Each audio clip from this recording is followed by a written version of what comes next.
Oramos entonces para la exposición de la palabra de Dios. Padre, gracias una vez más esta mañana por la bendición de estar en tu casa en un tiempo muy agradable, un clima muy favorable para los que vivimos en esta zona. Te alabamos y te glorificamos porque te hace sentir de todas maneras, Señor, en el clima, en la compañía de hermanos y hermanas queridos y queridas. Gracias, Señor, porque tú siempre estás ministrando nuestras vidas y a pesar de nuestras dificultades, tu presencia siempre es a favor de nosotros. Te pido a esta hora que también, Señor, tú favorezcas la exposición de tu palabra, de tal manera que todos entendamos, como dice el libro de Nehemías, Señor, y salgamos de este lugar contentos, alegres, porque hemos entendido lo que tú querías decirnos. Y te pido también, Señor, de que asistas tanto al que habla como al que escucha, para que todo esto sirva para la edificación de tu pueblo, pero también para gloria tuya. En Cristo Jesús, amén y amén. Bueno, hermanos, se murió Chespirito.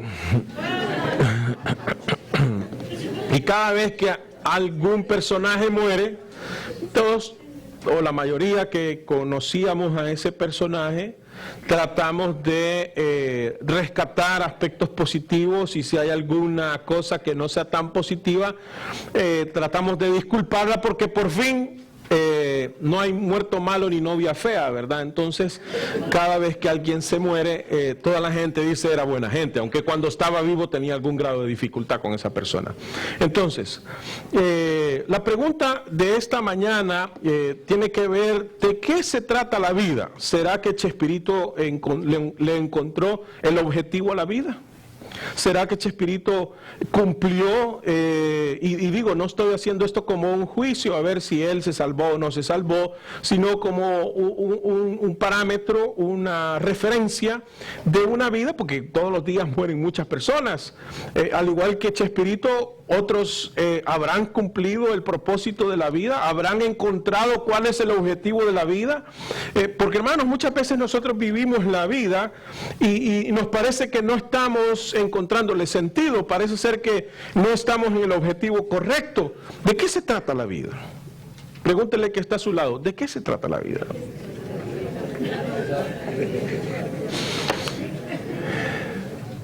Y se cuenta de un líder, un príncipe, un rey, no sé yo, tenía un liderazgo dentro de una tribu que creía en la reencarnación, y este prominente ser de esta tribu manda a llamar al brujo, a aquel que tenía que ver con los aspectos espirituales de su comunidad, y le dice: y cuando yo me muera, ¿qué va a pasar? Bueno, usted irá a otro cuerpo, le dice. Estaba moribundo este personaje. Y cuando me muera en ese otro cuerpo, ¿qué me va a pasar? Usted irá a otro cuerpo, le dice. Y cuando yo me muera en ese otro cuerpo, ¿qué me va a pasar? Usted se va a ir a otro cuerpo. Y así estuvo hasta que al fin se murió. Y no supo entonces de qué se trataba la vida, porque iba de cuerpo en cuerpo sin saber de qué se trata. Hermanos, la Biblia no nos enseña acerca de ir a otro cuerpo en este mismo mundo. Sí iremos en un cuerpo parecido al de Jesús, parecido al de los ángeles, cuando vayamos a la presencia del Señor. Sin embargo, la reencarnación como tal, en el sentido de que ahora estoy en este cuerpo y cuando yo me muera voy a ir a un caballo, eso no lo enseña la Biblia. Tampoco me voy a convertir en un conejo, ni tampoco voy a ser un árbol. Entonces, hermanos, tenemos que descubrir el objetivo por el cual vivimos en este cuerpo. En este cuerpo. No va a haber otra oportunidad. No hay intermedios. No hay lugares donde usted puede purgar. No lo hay. No existe. La Biblia no lo enseña. Por lo tanto, es importante que esta mañana nosotros salgamos de este lugar con el total convencimiento de que sabemos el mapa. Y el título del mensaje es El tesoro interior. Y esta es la ilustración tan tradicional de aquella época. Todavía los hay, los que andan buscando tesoros, de los mapas aquellos antiguos, de los piratas y de los marineros que dejaban un tesoro escondido y tenían un mapa, ¿verdad? Y usted de seguro habrá visto en alguna película o en algún libro el tipo de mapas que tenía unas ciertas claves y encontraba un tesoro.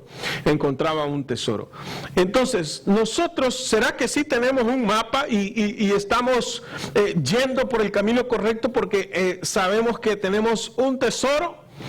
Yo creo que sí, hermanos. Todos podemos descubrir el tesoro interior de nuestra vida. Por eso leemos en Lucas capítulo 12,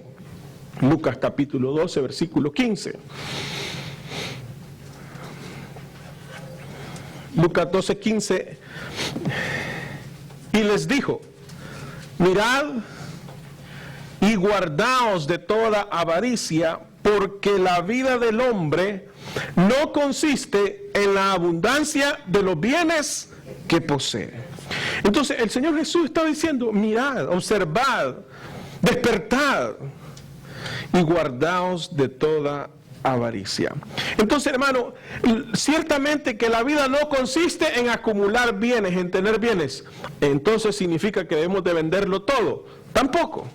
Pero ciertamente que el énfasis de nuestra vida no está en el aspecto exterior. Por eso todos debemos de entender dónde no buscar. Si vamos a encontrar el tesoro, no debemos de buscarlo ¿en dónde?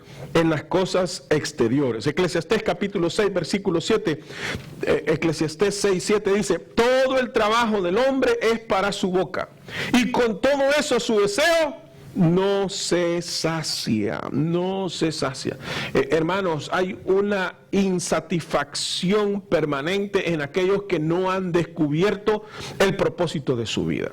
Hacen una cosa, se meten a otra, quieren buscar en la buena vida, entre comillas, en disfrutar grandes banquetes y tener de todo y llegar al punto de hartarse, de no tener más capacidad de engullir ningún alimento, y piensan que en eso se trata la vida. Una de las cosas que más ponen las personas en las redes sociales, llámese eso Facebook, Twitter, Instagram, ¿qué es? ¿Dónde comen? Usted puede ver personas que lo que más ponen en sus espacios de redes sociales son ¿qué están comiendo? Y mucha gente dice: ¿y a mí qué me interesa? ¿Qué está comiendo fulano? Que en el título del restaurante donde está. O se toma una fotografía, un selfie en el nombre del restaurante. Y obviamente, hermanos, que a muchas personas eso le da un estatus, le da un realce, lo levanta, porque no está comiendo en una pupusería, ¿verdad? Eso es donde venden pupusas, hermano, no vaya a pensar mal.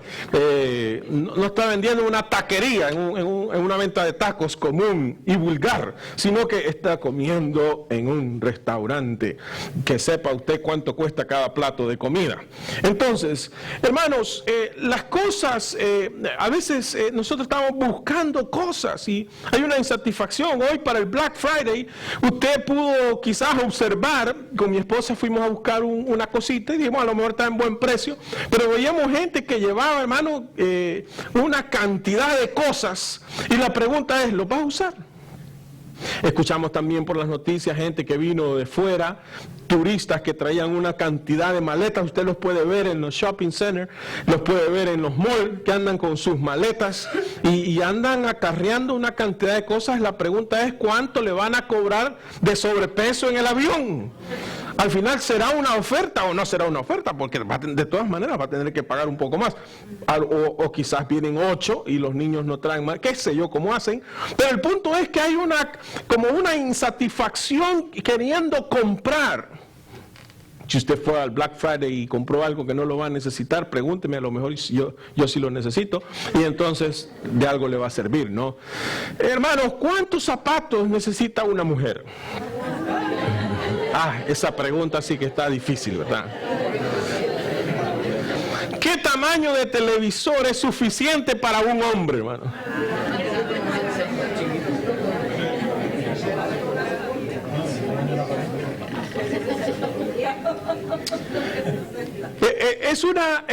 Es siempre como una ansiedad en el propósito de buscar qué debe de saciar nuestra vida. Y estamos diciendo entonces, en primer lugar, que lo que no da valor a nuestra vida son las cosas exteriores. En Génesis capítulo 11, versículos del 1 al 9, tenemos ese ejemplo muy destacado. Génesis capítulo 11, versículos del 1 al 9. Dice la palabra del Señor: tenía entonces toda la tierra una sola lengua y unas mismas palabras. Estoy leyendo Génesis 11:2. Y aconteció que cuando salieron de oriente hallaron una llanura en la tierra de Sinar y se establecieron allí. Se dijeron unos a otros: vamos, hagamos ladrillo y cosámoslo con fuego. Y les sirvió el ladrillo en lugar de piedra y el asfalto en lugar de mezcla. Y dijeron: vamos, edifiquémonos una ciudad y una torre cuya cúspide llegue al cielo, y hagámonos un nombre, por si fuéramos esparcidos sobre la faz de toda la tierra. Y descendió Jehová para ver la ciudad y la torre que edificaban los hijos de los hombres. Y dijo Jehová: he aquí el pueblo es uno, y todos estos tienen un solo lenguaje, y han comenzado la obra. Y nada les hará desistir ahora de lo que han pensado hacer. Ahora pues descendamos y confundamos ahí su lengua, para que ninguno entienda el habla de su compañero. Así los esparció Jehová desde allí sobre la faz de la tierra, y dejaron de edificar la ciudad. Por esto fue llamado el nombre de ella Babel, porque allí confundió Jehová el lenguaje de toda la tierra, y desde allí los esparció sobre la faz de toda la tierra. Bueno, vemos aquí entonces a estos pobladores de la tierra que querían hacerse de un nombre, estaban buscando significado, estaban buscando el propósito de la vida. ¿De qué se trata la vida? ¿De que más personas conozcan mi nombre? Otra de las preguntas en este mundo moderno de las comunicaciones: muchas personas tienen muchos amigos en Facebook, muchos seguidores en Twitter, tienen 100, 200, 300, 1000 personas con las cuales nunca ha cruzado quizás una palabra. Y la pregunta es: ¿cuántos llegarán a su funeral? ¿Cuántos de ellos saben las necesidades que hoy tú tienes? Porque no necesariamente tienes que tener una necesidad económica para decir que estás mal. Probablemente tengas una necesidad de afecto, y una manifestación de tu necesidad de afecto sea el extremo uso de las redes sociales y la extremada exposición en las redes sociales. Yo no estoy diciendo, hermanos, de que las redes sociales son malas. Pero la pregunta es: ¿qué estás buscando? ¿Cuál es tu propósito? ¿De qué se trata la vida? ¿Es de que cada vez más personas te conozcan? Una de las grandes quejas de los famosos es que ahora ya no pueden tener vida común, porque a donde salen son conocidos, tan conocidos, que todo el mundo los aborda. No pueden comerse un helado tranquilamente con otra amistad, porque ahí está, si es un paparazzi, ¿verdad?, con un lente grandote ahí a la par. La constante búsqueda de colgarse de la fama de otro. La fama, ¿será eso el propósito de la vida? Llegar a ser famoso, llegar a ser conocido por tantas personas. Es por eso que hay que vivir esta vida. Este señor Gómez Bolaños, así es el apellido, Chespirito, ¿no? Imagínense tanta gente que lo quiere, y ciertamente que era un hombre muy capaz, un genio prácticamente. Sin embargo, la pregunta es: ¿cumplió su propósito? Como lo dije en un inicio, ¿era ese el propósito de la vida, el ser solamente conocido? A veces edificamos o compramos propiedades para tener una distinción, para llegar y decir de eso se trata la vida. La gente que no tiene casa es gente que no ha cumplido con el propósito de su vida. La gente que vive en un cuarto pequeño, no ha cumplido el propósito de su vida. Yo personalmente creo que eso no es cierto, hermano, porque hay mucha gente que prefiere vivir, a pesar de que tiene muchos millones de dólares, prefiere vivir en una casa común y corriente, vivir tranquilo, y eso no significa que no haya tenido éxito económico. Lo mismo aquel que está haciendo su mejor esfuerzo y alcanzó para tener un cuarto decente, limpio, en un lugar decente.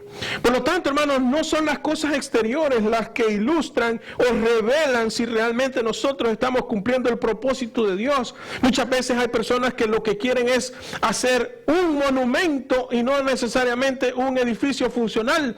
Lo vemos en países latinoamericanos. Por los pocos países que yo he visitado en América Latina, hermanos, yo veo religiones que hacen templos maravillosos con una figura como de oro en lo más alto del edificio. Sin embargo, no asiste nadie. ¿Y para qué hicieron el edificio? Un monumento para ser recordado a alguien en memoria de. Hermanos, nosotros necesitamos entender por qué vivimos. El caso de este rey del antiguo, en Daniel capítulo 4, versículo 30, se nos habla acerca de Nabucodonosor. Daniel 4:30. Se lo leo y dice: habló el rey y dijo: ¿no es esta la gran Babilonia que yo edifiqué para casa real con la fuerza de mi poder y para gloria de mi majestad?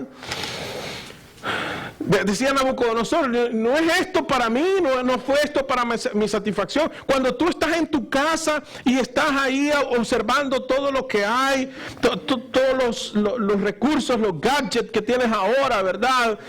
Si tu casa es una casa inteligente, porque ahora todo es inteligente, el smartphone, el smart TV, el smart home, el smart card, y el menos inteligente somos los propietarios de las cosas, ¿verdad? Pero todo es inteligente. Si tú tienes a tu alrededor y con un chasquido de dedos se enciende la cocina, si con un aplauso suena la música, si con un grito tuyo se va la suegra, sí. Ese era un chiste malo.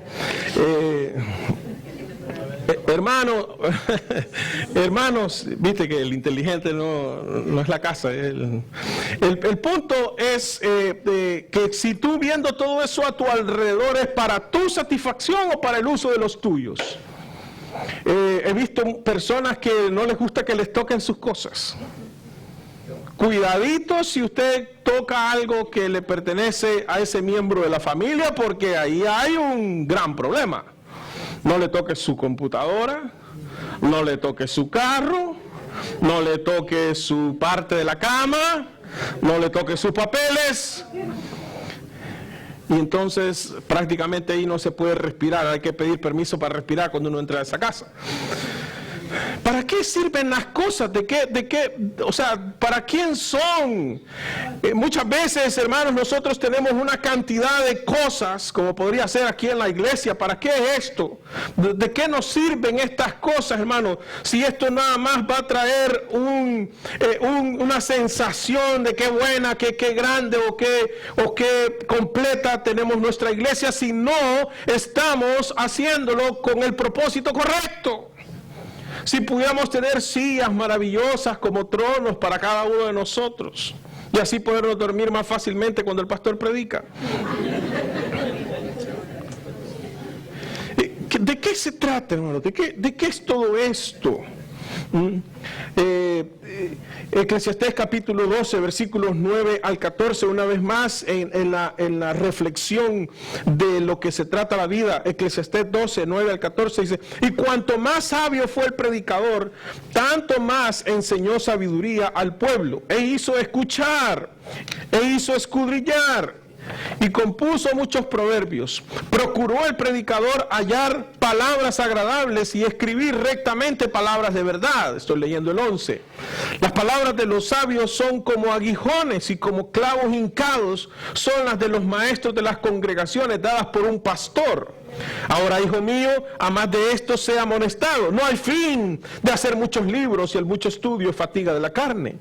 El fin de todo el discurso oído es este: teme a Dios y guarda sus mandamientos, porque esto es el todo del hombre, porque Dios traerá toda obra a juicio, juntamente con toda cosa encubierta, sea buena o sea mala. Aquí habla también de que la vida, muchos libros y mucho estudio, no es el verdadero propósito de la vida. No significa que no debemos de estudiar, hermanos.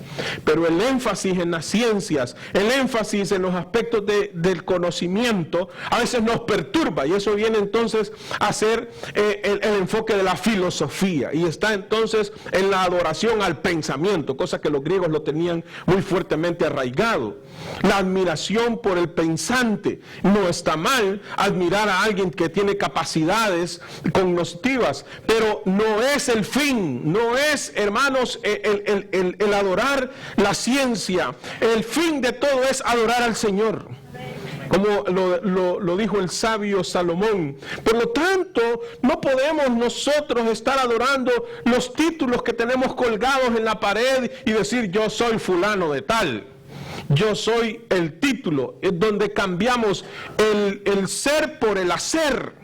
Por eso hay personas que a veces se sienten muy mal, se sienten humilladas, porque cuando vienen a este país y su título no es validado, le toca hacer otra cosa que no sea su profesión. En su país de origen usted era el doctor, o era el arquitecto, o era el ingeniero, pero aquí le tocó hacer otra cosa. Pero eso no significa que usted es menos persona. Usted sigue siendo valioso para Dios.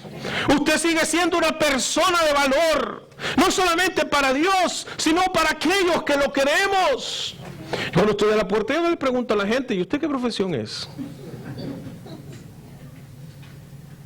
Hermanos, a veces nos confundimos y pensamos que entonces el aspecto cognoscitivo es lo que nos da valor. Y no significa que vamos a desechar el aspecto cognoscitivo, vamos a desechar las ciencias, no lo vamos a desechar, pero no las vamos a adorar. Ni es ese el propósito de la vida. Dígale a su hermano de a su lado, estudiemos, dígale. Tampoco nos quedemos haraganes, ¿verdad? Ni flojos. Siempre es bueno aprender algo, pero es también bueno entender que no es eso lo que le da valor a tu vida. El valor de tu vida está en tu ser interior. Así que, hermanos, en segundo lugar, lo que le da valor a la vida, ¿dónde debemos de buscar el valor de la vida? Vamos a Lucas capítulo 12, versículos 16 al 21, siempre con el propósito de reflexionar acerca de qué se trata la vida. Lucas 12, 16 al 21 nos hace esta parábola el Señor Jesús, una reflexión muy profunda acerca de nuestro estilo de vida. Lucas 12, 16 al 21. También les refirió una parábola diciendo, la heredad de un hombre rico había producido ¿cuánto? Y él pensaba dentro de sí diciendo, fíjese qué tanto había hecho. ¿Qué haré porque no tengo dónde guardar mis frutos? Y dijo, esto haré, derribaré mis graneros y los edificaré mayores, y allí guardaré todos mis frutos y mis bienes. Y diré a mi alma, alma, muchos bienes tienes guardados para muchos años. Repósate, come, bebe, regocíjate. Pero, versículo 20. Pero Dios le dijo, ¿cómo le dijo? Gracias por el énfasis. Esta noche vienen a pedirte tu alma y lo que has provisto, ¿de quién será? Así es el que hace para sí tesoro y no es rico para con Dios. ¡Wow! ¡Qué tremendo, hermano! ¡Qué tremendo!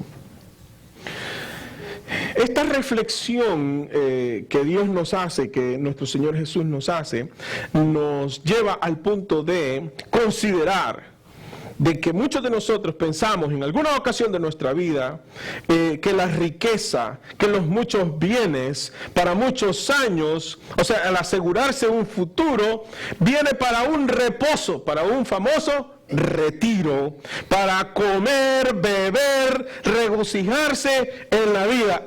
Eso es el éxito, el haber trabajado, el haber acumulado para tener un retiro y vivir descansado, tranquilo, sin preocupación.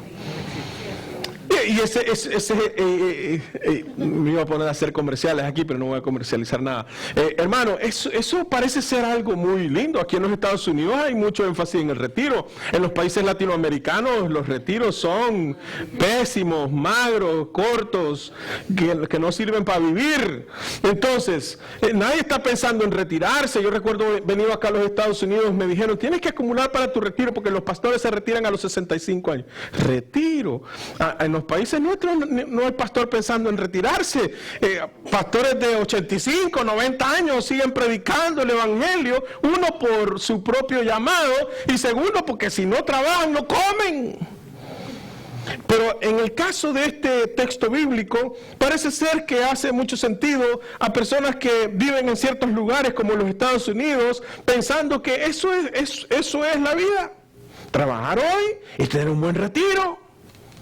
No está mal, yo digo que no está mal, que todos nosotros debemos proveer, debemos ser previsores, tener un buen sistema de previsión, pero ciertamente que el Señor Jesús en esta ilustración dice que a este hombre necio le dijeron, oye, hoy vienen a pedir tu alma. O sea, hermanos, hay una cosa bien importante para encontrar el propósito de la vida, y una es que no vamos a vivir aquí eternamente, hermano. Y yo sé que todos los que estamos aquí hemos perdido algún ser, que ya no está con nosotros, un ser querido. Todos los que estamos aquí, o por lo menos la gran mayoría, hemos tenido la pérdida de un ser querido. Y yo sé que eso duele, hermanos. El día que mi padre murió yo no pude ir a su funeral y esa misma semana me tocó predicar y lo hice por amor a mi Señor, no porque no amaba a mi papá. Pero es doloroso, no dejó de ser doloroso para mí no haber podido ir por cuestiones migratorias. Pero hermanos, ciertamente es algo que debemos de estar considerando constantemente, no porque querramos acarrear la desgracia a nuestra vida, sino porque para saber y mantener siempre el curso correcto es necesario entender o estar consciente de que nos vamos a morir. ¿Y cuál es la mejor fecha para morirse? Dígame usted. Esta fecha no, porque viene la Navidad, ¿no? La semana pasada tampoco, era Acción de Gracias.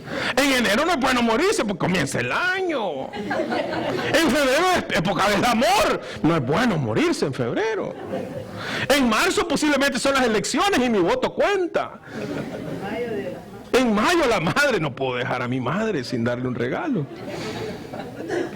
En junio estamos a mitad de año, pues ya avanzamos, ¿por qué renunciar? En julio la independencia, este país tan lindo, ¿verdad? Que nos ha acogido. Y así podríamos seguir diciendo, ¿qué día es bueno para morirse? Ninguno. Pero nos vamos a morir. Nos vamos a morir, hermano. El día menos pensado. Y el que no se pone a pensar en que se va a morir, la Biblia dice que es un necio. Un necio. Sin ánimo de molestar a nadie. Solamente para reafirmar lo que la Biblia dice.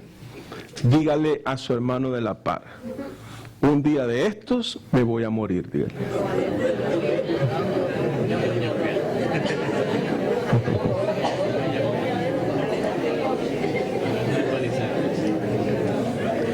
Mire, hermano, a pesar de que estábamos hablando, yo no quisiera que mi esposa muriera antes que yo quiero morir antes que ella, así ella se arregle con los problemas. No, mentira.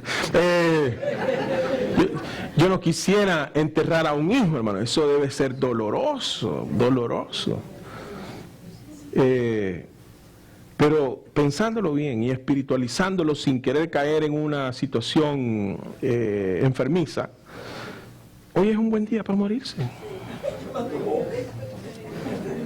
Digo, personalmente, particularmente, si me tocara morir hoy frente a ustedes, yo diría que bueno, me muero haciendo lo que Dios quería. No, pastor, primero salga del templo, muy pesado. Hermanos, debemos de tener una perspectiva acerca de la muerte que sea la correcta, para encontrar un buen propósito de la vida.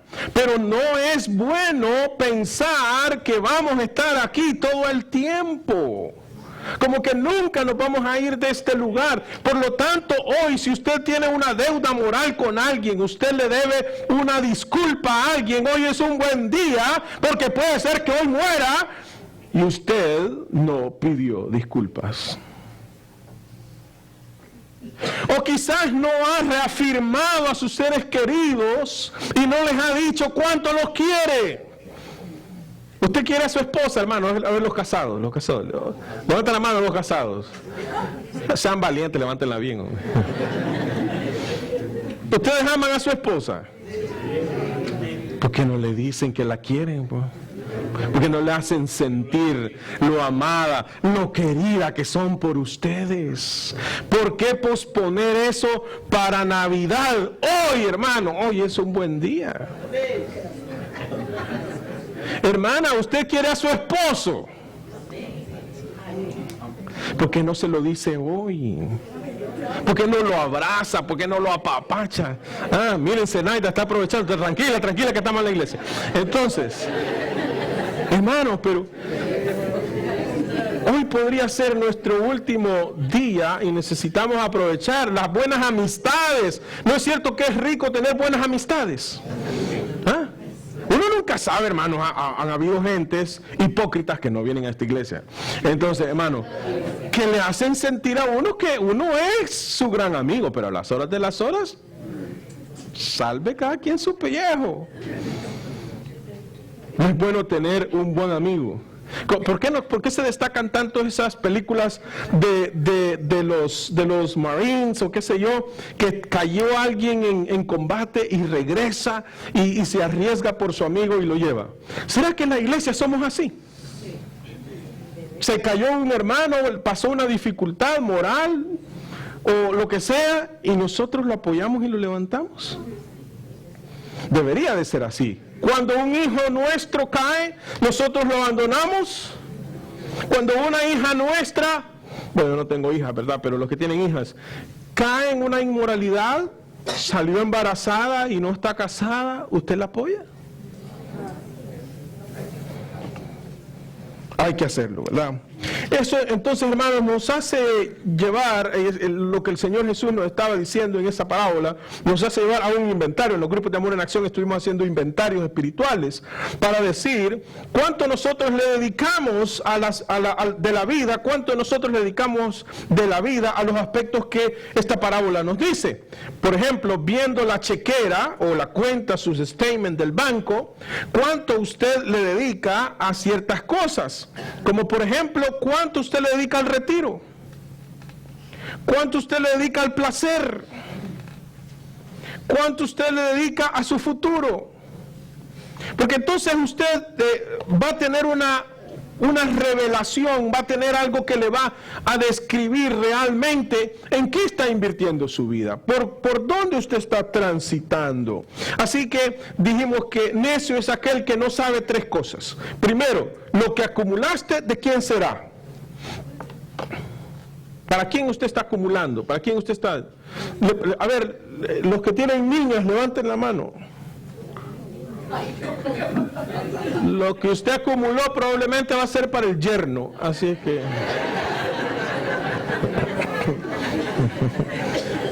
Segundo, un necio es uno que no sabe cómo responder la pregunta, vienen a pedirte tu alma hoy. Y tercero, es aquel que no tiene riquezas para con Dios. Aquel que no solo tiene riquezas aquí y no tiene riquezas para con Dios. Job, capítulo 1, versículo 21. Job 1:21, y dijo, desnudo salí del vientre de mi madre y desnudo volveré allá. Jehová dio y Jehová quitó, sea el nombre de Jehová bendito. Se cuenta de un pastor que fue invitado por un nuevo miembro de su iglesia, y este nuevo miembro de su iglesia quería alardear de todo lo que tenía. Lleva al pastor a una casa de campo, en una cima de una pequeña montaña, y le dice, pastor, vea hacia el sur. Ajá, le dice, todo lo que sus ojos alcancen a ver, todo eso es mío. Lo llevó a otro ventanal y le dijo, vea hacia el este, todo lo que sus ojos alcancen a ver, todo eso es mío. Lo llevó a la parte trasera y le dijo, vea hacia el norte, todo lo que usted alcance a ver, todo eso es mío. Lo llevó al otro costado y ve hacia el oeste y le dijo, todo lo que usted alcance a ver, todo eso es mío. Y el pastor le hizo una reflexión y le dijo, lo felicito, pero le pregunto, ¿y para allá cuánto tiene? Hacia arriba, hacia el cielo, ¿cuánto ha acumulado? Tiene hacia los lados, hacia el norte, hacia el sur, hacia el oeste, hacia el este, pero ¿cuánto de nosotros, cuánto de lo que nosotros hacemos está acumulando riqueza para con Dios? Todos nosotros podemos entender el propósito de la vida cuando nosotros descubrimos la riqueza interior. La riqueza interior. Segunda de Corintios, capítulo 4, versículos 6 al 7. Segunda de Corintios, capítulo 4, versículos 6 al 7. ¿De qué se trata la vida? Segunda de Corintios 4, 6 al 7 dice, porque Dios que mandó que de las tinieblas resplandeciese la luz, es el que resplandeció en nuestros corazones para iluminación del conocimiento de la gloria de Dios en la faz de Jesucristo. Pero tenemos ¿qué? Tesoro en vasos de barro, para que la excelencia del poder sea de Dios y no de ¿quién? Y no de nosotros. El tesoro es Jesucristo en nosotros. Jesucristo en nosotros. ¿Qué le da valor a nuestra vida? Es Jesucristo en nosotros. Hermanos, si alguien puede sentir y puede experimentar satisfacción en la vida, es aquel que ha encontrado el tesoro interior de Jesucristo en él. Y es interior, no exterior. Por eso, hermanos, es importante. Y aquí déjeme aclararle y decirle que no estoy promoviendo una denominación o una religión en particular. Estoy promoviendo el nombre de Jesús. Entonces, hermanos, cuando alguien le dice o le pregunta, ¿has aceptado a Jesucristo? ¿Has interiorizado la persona de Jesucristo en tu vida? Le está hablando correctamente, porque yo le puedo dar el crédito a las personas que me dicen si yo creo en Jesús. Y está bien que cree en Jesús, pero el punto es, ya lo invitó a que viva dentro de usted.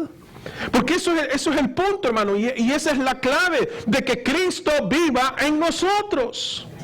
Porque si vive fuera, y porque el Señor vive, no está clavado en una cruz, por eso nosotros tenemos una cruz y simulamos un manto, porque ya Cristo no quedó en la cruz, sino que resucitó. Y Cristo está vivo, y que bien si usted cree en un Cristo resucitado, pero la pregunta es, ¿todavía está fuera o ya lo tiene dentro? Ya invitó a Jesús a vivir dentro de usted, porque eso es la clave, hermanos, porque eso es la riqueza, porque eso es el propósito de la vida, de que ocurra el milagro, de que Cristo viva en nosotros, el milagro del nuevo nacimiento, donde hay una nueva oportunidad, vida nueva en Cristo Jesús. Pregúntele a su hermano que está a su lado, ¿vive Cristo dentro de ti?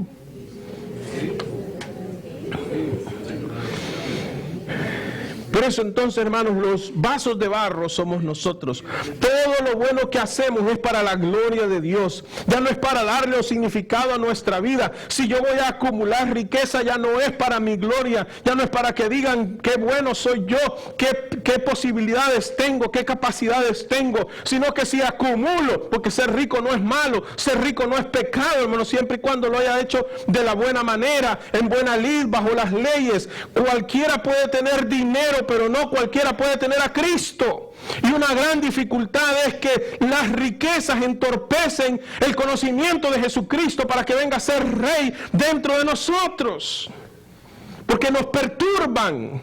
Pero una persona que tiene a Cristo dentro de sí, lo ha hecho Señor y Salvador, pero por supuesto que puede tener dinero. Usted tiene dinero, usted tiene a Cristo, gloria a Dios. No significa que usted no pueda tener dinero, pero eso no, el dinero no es lo determinante. Lo determinante es Jesucristo, tenga o no tenga dinero. Tenga o no tenga dinero. Por lo tanto, entonces, si yo acumulo riqueza, la acumulo para la gloria de Dios, para decirle a los demás, Dios es bueno. Cuando yo tengo un carro último modelo, yo puedo decirle a la gente, mi Dios es bueno. Así como si puedo tener yo en El Salvador tenía un carro del año, Mazda, del año 70, y más dañado de todo el vecindario. Pero eso no me hacía así ser menos. Pero tenía para caminar, mejor que andar a pie, ¿verdad? Recuerdo un carrito que tenía un Toyota Corona del 74, creo que era. Me lo proveía la iglesia, por cierto. Y estaba despintado. Y para aquel entonces también yo hacía ministerio con evangelismo explosivo, y el vicepresidente para América Latina llegaba y me decía, ¿nos vas a ir a recoger al aeropuerto en el carro con SIDA? Porque en aquel entonces estaba comenzando y que parecía que las personas se quedaban con ciertas manchas. O sea, había como un desprestigio para el carro, pero el carro caminaba.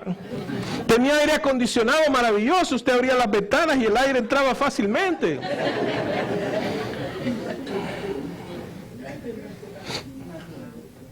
Igual, hermano, he tenido carro, nunca he tenido un carro 0 millas, pero con pocas millas.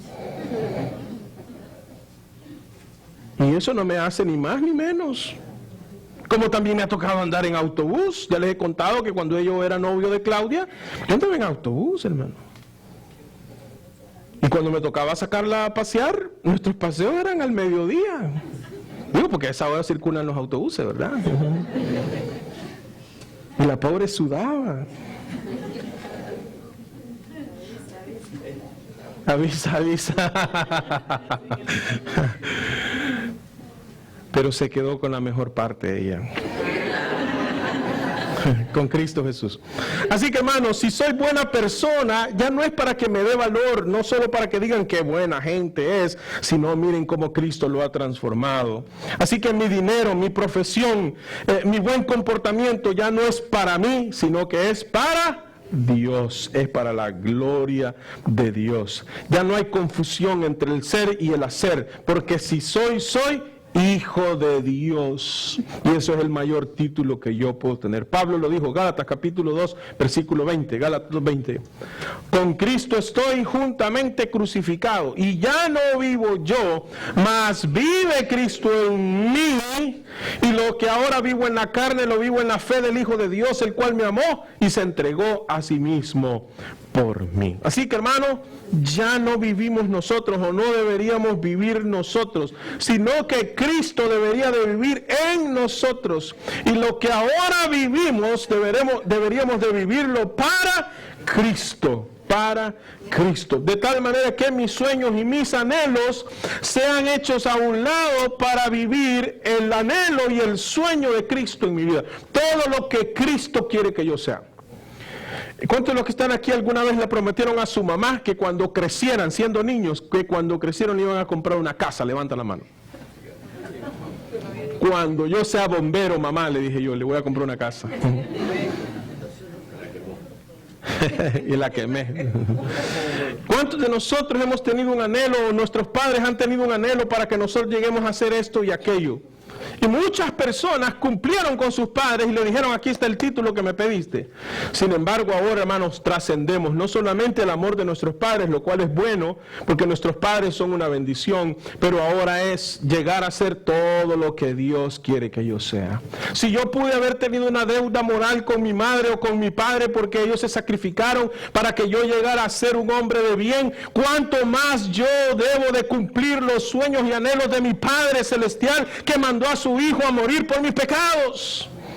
¿Por qué no permitirle a Dios que Él cumpla su voluntad en mi vida? ¿Por qué no? ¿Por qué resistirse a vivir como Dios quiere que vivamos? ¿Por qué estar siempre en contienda diciendo, ¿y por qué yo debo de ser tan religioso? Eso es demasiada religiosidad. Así que, hermano, ¿qué me interesa si hago plata? ¿Qué me interesa si soy profesional o no? Lo que más me importa es que Cristo sea glorificado. Colosenses 1:27, y con esto termino. Colosenses 1:27. A quienes Dios quiso dar a conocer las riquezas de la gloria de este misterio entre los gentiles, que es Cristo en vosotros, la esperanza de gloria. Cristo en vosotros, la esperanza de gloria. En esta época de Navidad, donde hay muchos regalos, donde hay muchas cosas que uno pudiera estar comprando, comenzando por Thanksgiving y el Black Friday, hermano, quizás no tengas para comprar regalos o quizás no te hayan hecho ningún regalo. Lo importante es que Cristo reine dentro de ti. El propósito de la vida es permitirle a Cristo vivir dentro de nosotros. Así que tengamos cuidado. No busquemos donde no debemos de buscar, en las cosas materiales. Cuando encontremos el valor de nuestra vida, que debemos de buscarlo haciendo riquezas para con Dios, debemos de vivir conforme a la voluntad del Señor. Vamos a orar. Padre, gracias.